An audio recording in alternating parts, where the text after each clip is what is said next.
Hi everyone, and welcome to a Sunday edition again on a Sunday. I'm back. I am finally over the migraine and all associated symptoms. Thanks. It did take a while, but I got there, so thank you guys.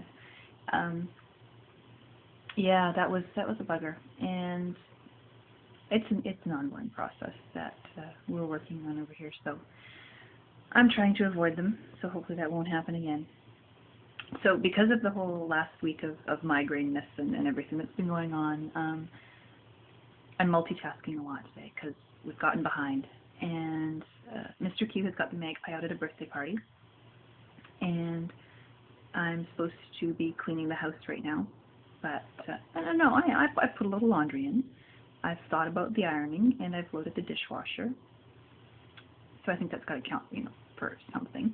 And I'm whitening my teeth now. So if I lisp a little bit or have to run off suddenly, that's why. But we're into this multitasking thing. So I thought, you know what, I need to do a video while I'm at it and say hi to you guys. So hi, and shake the camera a heck of a lot. Sorry about that. Hold still. Too much gesturing. Okay, that should be better.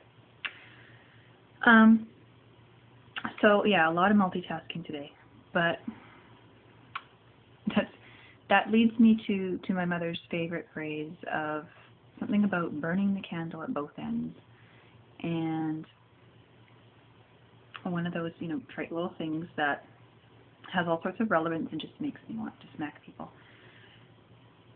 And I found myself doing that the other day. I didn't use that phrase because if I'd used that phrase, I would have smacked myself very, very, very seriously. But I found myself talking to someone, and I just,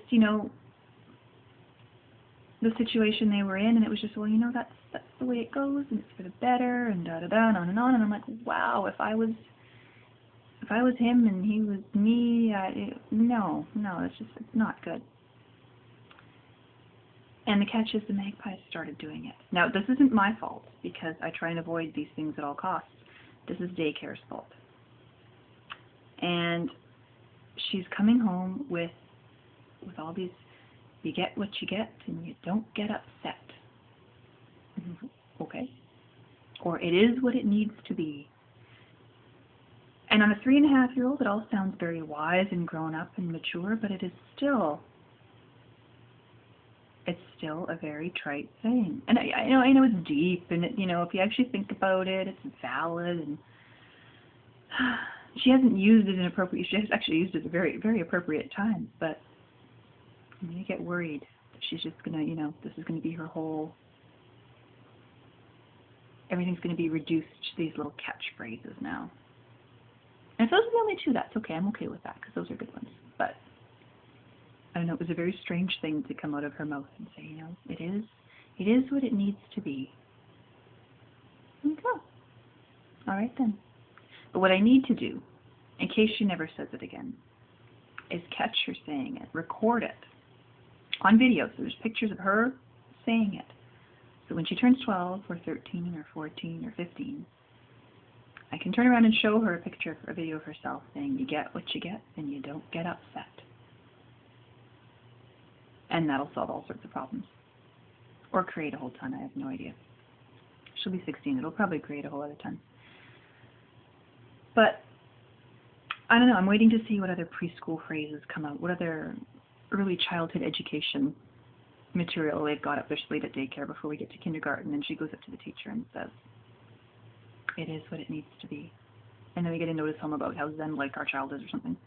But anyway, I probably do need some of that today myself, what with the multitasking and the cleaning and or not cleaning. Thinking about cleaning and all that good stuff. And teeth whitening, because teeth whitening is very important. And videoing. And rambling. But no trite statements here. Not today, anyway. So that's going to be the week, is another week of multitasking. Mr. Q's got the time off, and he's supposed to be cleaning, and I've got a couple of days off, and, for tidying up and recovering from the last little while. So we'll see how that goes, and hopefully next week we'll have some news on the education path for our preschooler. Because if you can't decide it by the time they turn 4,